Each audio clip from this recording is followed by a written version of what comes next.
పిల్లలకి ఎంతో ఇష్టమైన ఇప్పి నూడిల్స్ని చాలా సింపుల్ అండ్ టేస్టీగా ఒకసారి ఈ విధంగా ట్రై చేయండి. పిల్లలు చాలా ఇష్టంగా తింటారు. దీనికోసం ముందుగా కళాయి పెట్టుకొని ఒక 2 స్పూన్ల వరకు ఆయిల్ వేసుకొని ఒక చిన్న తరిగిన ఉల్లిపాయని, ఒక చిన్న టమాటకాయని తరిగి వేసుకోవాలి. ఈ కొద్దిగా ఫ్రై అయిన తర్వాత ఇందులోకి 2 చిన్న గ్లాసుల వాటర్ పోసుకోవాలి. 2 గ్లాసుల వాటర్ అనేది చాలా పర్ఫెక్ట్గా సరిపోతుందండి.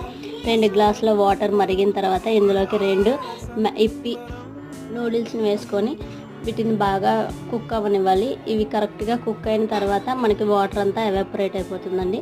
అప్పుడు మనకి కరెక్ట్గా సరిపోతుంది. ఇందులోకి అందుకే 2 గ్లాసుల నీళ్ళు వరకే పోసుకోవాలి. ఎక్కువ పోసుకుంటే ముద్దలు అవుతుంది. ఇలా కుక్ అయిన తర్వాత ఇందులోకి 2 మసాలా ప్యాకెట్లను వేసుకొని మొత్తం ఇందులో కలిసే విధంగా బాగా కలుపుకోవాలి. ఇలా కలుపుకున్న తర్వాత మనకి పర్ఫెక్ట్ ఇప్పి అనేది రెడీ అయిపోతుందండి.